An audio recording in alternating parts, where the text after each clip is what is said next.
우리는 기도의 능력으로 사는 기도자들입니다. 그렇죠? 늘 우리는 기도하는 자들입니다. 무릎을 꿇을 때마다, 눈물을 흘릴 때마다, 간구할 때마다 하나님이 반드시 들어주실 것이라는 것을 믿고 우리는 간구하는 기도자 아닙니까? 기도는 하나님과의 대화입니다. 호흡입니다. 숨을 쉬는 것과 마찬가지입니다. 그러므로 하나님과 소통하는 것이죠. 하나님이여 도와주옵소서. 하나님이 반드시 이룰 줄로 내가 믿나이다 라고 고백하는 것이 기도이지요. 그러므로 기도는 축복의 통로다라고 볼 수가 있습니다. 통로의 문이 막혀 있는데 어떻게 우리가 복을 누릴 수 있습니까? 통로의 문이 막혀 있는데 어떻게 축복의 삶을 살아갈 수가 있습니까? 그래서 기도는 하나님과의 연결된 부분에 단절이 없는 것, 그것이 바로 기도다라고 말을 할 수가 있습니다. 기도의 구체적인 것은 우리의 삶에 많이 나타나지요. 찬양, 감사, 간구의 고백, 이 모든 것들이 기도다라고 볼 수가 있습니다. 늘 우리가 손을 모으고 무릎을 꿇어야 기도의 자리인가요? 그렇지 않지요. 이미 여러분들은 기도가 어떤 것이라는 것을 너무나 잘 아시면서 신앙생활을 하시는 분들이십니다. 우리가 이 땅 가운데 하나님을 향하고 있는 모든 것들이 기도의 자리입니다. 우리의 마음가짐, 우리의 발걸음, 우리의 시선, 이 모든 것들이 하나님을 향하고만 있다면 그것이 기도가 될 수 있다는 것입니다. 그런데 우리는 거룩한 모습으로 서 있긴 하지만 시선이, 방향이, 마음이 세상으로 향하고 있다면 그것은 기도자의 올바른 자세요, 자리다라고 말을 할 수가 없겠죠. 또한 기도는 믿는 자의 의무입니다. 하나님 나라의 백성 삼아 주신 것 아닙니까? 그러면 우리가 그 안에서 특권을 누리면서 살게 되는 것이죠. 시민권자가 된 겁니다. 영주하는 사람입니다. 그러면 특권을 누리며 살 터인데 다시 갱신할 필요가 없을 정도로 하나님이 택해 주셔서 그 나라에 살게 만들어 주셨어요. 그러면 그 나라의 법도를 지켜야죠. 의무를 지켜야 됩니다. 그것이 바로 기도입니다. 기도를 해야만 그 나라의 백성으로서의 의무를 잘 수행하며 사는 것이다 라고 말을 할 수가 있죠. 주님은 이미 일찌감치 가르쳐 주신 기도가 있지 않습니까? 너희들에게 분부한 모든 것들 그대로만 준행하여 기도하라. 그러면 하늘의 아버지께서 너희들에게 복을 주실 것이다. 제자들에게 가르쳐주신 기도대로만 우리가 하면 하늘의 놀라운 능력과 은혜가 우리에게 있다는 것을 예수님께서 이미 우리에게 가르쳐 주셨습니다. 또한 기도라는 것은 내가 가진 지금의 모습 그대로 주께 나아가는 것입니다. 나를 포장할 필요도 없고요. 주님 앞에서 내가 세상의 자존심을 내세울 필요도 없습니다. 내가 지위가, 내가 돈이, 권력이 필요 없습니다. 그냥 내려놓고 내 모습 이대로 나아가는 것이 바로 기도의 자리이죠. 그래서 이렇게 기도한다는 것은 나는 죄인입니다. 주님이 아니고서는 내가 이 땅을 살아갈 수가 없습니다. 오늘도 나를 십자가의 능력으로 다시 붙잡아 달라라고 간구하는 것이 바로 기도의 자리입니다. 그러니까 내가 죄인이라는 것을 인정하는 그 순간 하나님께 나아갈 수 있는 기도의 준비가 이미 갖추어진 자라는 겁니다. 그래서 지금 내 모습 이대로 연약하지만, 부족하지만, 아무것도 힘이 없지만 나아가는 그 발걸음 속에 기도의 자리니까 주께서는 그 기도에 응답하신다는 겁니다. 그것이 바로 우리가 알고 있는 기도입니다. 자, 우리는 이 기도의 능력으로 힘을 얻고 살아가게 되는데요. 이것을 잘 유지해야 됩니다. 기도할 때만 힘이 있고, 기도할 때만 눈물이 나고, 기도할 때만 능력이 나타난다면 그 기도가 끝나는 자리는 초라하고 볼품없고 나약하고 그렇게는 안 되겠죠. 그래서 늘 기도하는 삶을 유지해야 되는데, 그래서 항상 기도하라, 쉬지 말고 기도하라, 이 말씀을 주신 이유가 바로 거기 있는 것 아닙니까? 우리는 기도의 삶을 유지해야 되는 것입니다. 자, 그렇다면 어떻게 기도해야만 우리의 마음을 온전히 하나님께 집중할 수 있을까? 우리의 마음이 어떻게 하나님만 바라볼 수 있을까? 오늘 다윗의 기도를 통해서 우리가 한번 배움을 얻고자 합니다. 다윗은 기도의 문을 이렇게 열고 있습니다. 하나님이 나의 마음을 경고케 하시고 지켜주고 있습니다 라는 것을 강력하게 확신의 기도로 이제 기도의 문을 열고 있습니다. 물론 찬송으로 바꾸면 찬송의 시도 될 수 있겠죠. 나의 마음을 다스릴 분은 오직 여호와 하나님밖에 없다라고 고백합니다. 또 나의 마음을 끝까지 지켜낼 수 있는 분은 여호와 하나님밖에 없다는 겁니다. 나는 쉴 틈 없이 세상이 나의 마음을 빼앗으려고 하고 있고 쉴 틈 없이 세상으로 시선이 바뀌는데 끝까지 하나님께서 나를 붙잡아 주셔서 나를 경고케 해주시고 내 마음의 완벽함을 하나님께 향할 수 있게 만들어 주신 것이 바로 하나님이시다. 그러므로 기도가 이런 기도가 되어야 돼요. 하나님이 아니고서는 내가 이 땅 가운데 살아갈 힘이 없습니다. 능력이 없습니다. 오늘도 하나님이시여 나를 붙잡아 주시옵소서. 내 마음을 경고케 할 수 있도록 주여 나를 주의 손에 부탁하나이다. 이런 기도가 필요한 것입니다. 자, 우리 또한 오늘 시편의 말씀을 통해서 우리의 마음을 지키시는 여호와 하나님께 집중하기를 원하며 어떤 기도가 우리의 마음을 하나님이 주시는 이 온전한 마음을 지켜낼 수 있을까 간략하게만 여러분과 좀 나누는 시간을 가지고 우리 성찬에 함께 동참하도록 하겠습니다. 자, 마음을 지키는 기도는요 하나님 앞에 온전히 상달되는 기도여야 합니다. 자, 상달된다는 표현 우리 많이 쓰죠. 하나님께 온전히 제사로 올려드리는 기도가 되어야 된다는 거예요. 그러니까 하나님께로 향하지 않고 흐트러지는 기도는 온전히 하나님께 집중되는 기도가 아닙니다. 자, 다윗은 내가 그런 기도를 하게 하여 달라라고 간구하고 있습니다. 1절 2절 다시 한번 읽어보면 말씀이 이러합니다. 여호와여 내가 주를 불렀사오니 속히 내게 오시옵소서. 내가 주께 부르짖을 때에 내 음성에 귀를 기울이소서. 나의 기도가 주의 앞에 분향함과 같이 되며 나의 손드는 것이 저녁 제사와 같이 되게 하소서. 아멘. 여호와 하나님이여 내가 주의 이름을 부르고 또 부르오니 속히 내게 오셔서 부르짖는 간구에 응답하여 달라. 귀를 기울여 주옵소서라고 기도의 문을 열고 있습니다. 또한 나의 기도가 제단의 분향단처럼, 분향의 제사처럼, 향기처럼, 연기처럼 하늘로 올라가게 하여 주시옵소서. 절대 흐트러지지 말게 하시고 연기가 곧장 하나님께로만 올라가게 하여 달라라고 기도하고 있습니다. 그리고 내가 손을 들어 주를 의지하는 것이 아침에 드리는 제단의 잠깐의 열정으로 끝나는 것이 아니라 하루를 다 살고 온전히 하나님께 영광 올려드렸다면 저녁에 드리는 기도마저도 하나님께 감사할 수 있는 기도가 되게 하여 주옵소서. 그러니까 기도가요 아침에 문을 열었다면 마지막 하루를 마감하는 순간까지 하나님께 온전히 바치는 기도가 되게 해달라라고 간구합니다. 멋있는 기도 아닙니까? 다윗은 이렇게 기도의 문을 열고 있는 것입니다. 나의 기도가 온전히 하나님만 바라는 기도 되게 하소서. 하나님께만 향하는 기도 되게 하소서. 혹여 기도 가운데 내가 바라고 원하는 것, 세상의 것들을 첨가하는 일 없게 하여 주옵소서라는 그런 기도입니다. 여기 단어 중에요, 기도가 분향단의 향기가 되게 해달라라고 고백하고 있죠. 이것은 이스라엘 백성들이 출애굽하고 나서 광야 가운데 하나님의 인재를 경험하는 곳이 어디였습니까? 성막이었죠.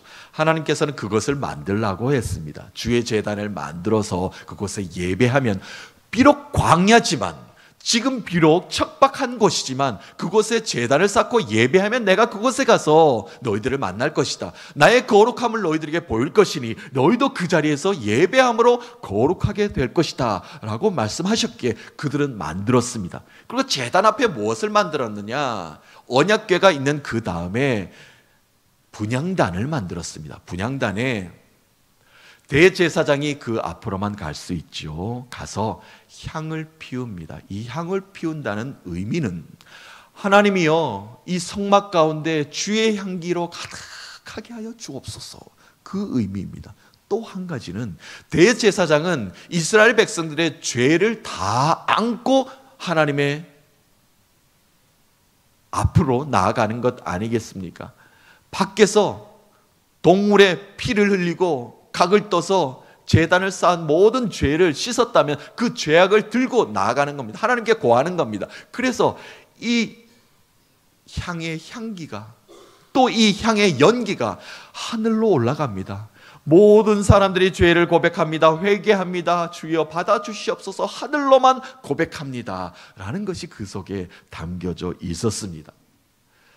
제사장들은 시간이 될 때마다 아침 저녁으로 때가 되면은 성막 안으로 들어갔어요. 그래서 가장 먼저 한 게 뭐냐? 향불이 꺼졌는가? 향의 향기가 하늘로 올라가는 것이 멈췄는가? 성막 안의 향기가 사라지는가를 관할하며 그것을 늘 지키는 것이 그들의 직무였습니다. 자, 이 말은 무엇입니까?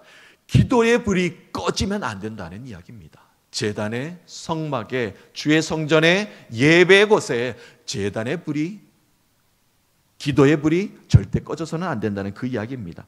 하나님의 임재 앞에 우리는 아름다운 향기로, 연기로 기도의 불을 꺼뜨리지 말아야 합니다. 그것이 바로 진정한 예배자의 모습이라는 것이죠. 그래서 우리의 마음을 지키기 위해서는 항상 기도해야 합니다. 우리의 기도가 분향단에서 올라가는 향기나는 연기처럼, 또 회개의 기도를 하늘에 올려드리는 아름다운 그 제단처럼 이것이 하나님을 향한 기도이며 우리의 마음을 지키는 기도의 자리다라고 볼 수가 있습니다. 다윗은 이렇게 기도의 문을 열었습니다. 나의 기도가 분향단의 향기가 되게 하시고 하늘에 올라가는 아름다운 제단의 연기가 되게 하여 달라라고 이렇게 기도의 문을 열고 있습니다. 자, 두 번째, 다윗은 계속 고백합니다. 나의 마음을 지키는 기도는 어떤 기도가 되기를 원하는가? 입술의 문을 지켜달라라고 이렇게 고백의 기도를 올려드립니다. 3절 말씀 한번 볼까요? 우리가 잘 아는 말씀이기도 합니다.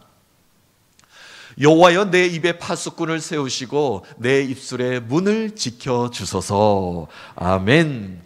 다윗은 이 기도하기 전에는 자신의 처지를 한탄했던 자였습니다. 하나님, 나에게 왜 이런 어려움이 닥쳐옵니까? 하나님이여, 내가 왜 이 죽을 지경이 되었습니까? 너무나 한탄을 많이 했던 시도 남겼던 다윗 아닙니까? 자신을 죽이려 드는 자들을 마음껏 저주하였던 다윗이었습니다. 그런데 오늘 생각해 보니까 이것이 잘못된 것이었다는 것을 깨닫게 된 것입니다.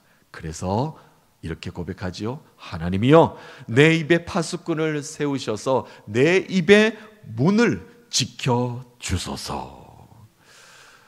마음의 생각들은요, 입을 통해서, 입술을 통해서 세상 밖으로 또한 타인을 향하게 되어 있습니다.